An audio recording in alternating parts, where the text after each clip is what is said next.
مختصر بادشاہ ابتدا میں نہایت نیک بخت و صالح تھا۔ حضرت زکریا و یحییٰ علیہ السلام کی نہایت اطاعت کرتا تھا۔ اتفاقاً اس نے ایک عورت سے نکاح کیا جس کی ہمراہ ایک لڑکی نہایت حسینہ و جمیلہ پہلے شوہر سے تھی۔ جب وہ لڑکی سن بلوغ کو پہنچی تو بادشاہ اس کی بہار حسن دیکھ کر فرفتہ و دیوانہ ہو گیا۔ اس کی ماں کو پیغام دیا، وہ بہت خوش ہوئی، مگر دل میں اندیشہ کیا کہ بادشاہ پیغمبروں کا مطیع فرمان ہے اور نکاح اللہ کے پیغمبروں کی شریعت کے خلاف ہے، وہ کیوں اس کام کی اجازت دیں گے؟ اس لیے بادشاہ سے کہا کہ تم اس کا مہر ادا نہ کر سکو گے۔ اس نے دریافت کیا کہ کتنا مہر ہے؟ جو کچھ کہو میں دوں گا۔ عورت نے کہا، اس کا مہر تمہارے دونوں پیغمبروں کا سر ہے، اگر تم یہ مہر ادا کر سکو تو لڑکی حاضر ہے، ورنہ اس کا نام مت لو۔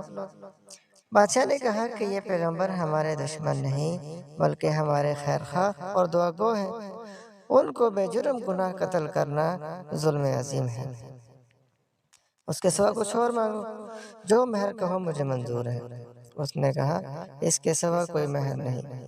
بادشاہ نے ہوائے نفسانی سے مغلوب ہو کر فوج کو حکم دیا کہ دونوں بے گناہوں کا سر کاٹ لاؤ۔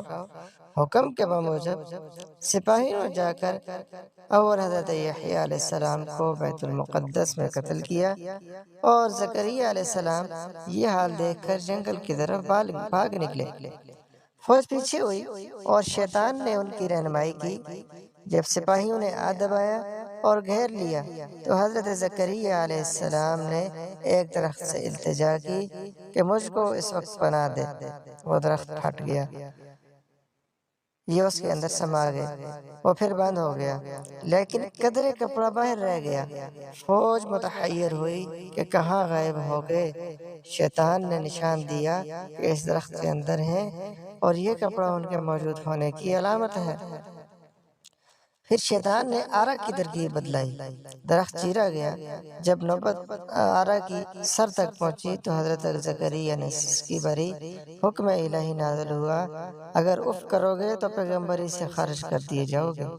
تم نے غیر سے کیوں پناہ مانگی؟ اگر ہم سے التجا کرتے تو کیا ہم پناہ نہیں دے سکتے تھے؟ اب اس کا مزہ چکھو اور چپ سر پر آرا چلنے دو۔ غرض ہے کہ سر سے پاؤں تک جسم چیرا گیا اور حضرت زکریا علیہ السلام نے دم نہ مارا۔ جب دونوں پیغمبر اس بے دردی سے قتل ہوئے تو غضب الہی نازل ہوا، دن تاریک ہو گیا۔ ایک بادشاہ فوج خونخوار لے کر چڑھا اور اس شہر کے باشندوں کو گرفتار کر لیا۔ حضرت یحییٰ کا خون بند نہ ہوتا تھا، جب قبر میں رکھتے تھے تو قبر خون سے لبریز ہو جاتی۔ بادشاہ کے لشکر نے قسم کھائی کہ جب تک خون بند نہ ہوگا قتل سے باز نہ رہیں گے۔ ہزار ہاتھ آدمی تہتے کر دیے گئے لیکن خون بند نہ ہوا۔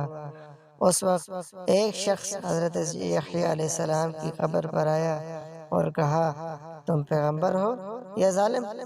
ایک خون کے بدلے میں ہزار آدمی قتل ہو چکے، اب کیا سارے جہان کو قتل کراؤ گے؟ اتنا کہنا تھا کہ خون بند ہو گیا۔ جامع دمشق میں حضرت یحییٰ کی قبر موجود ہے۔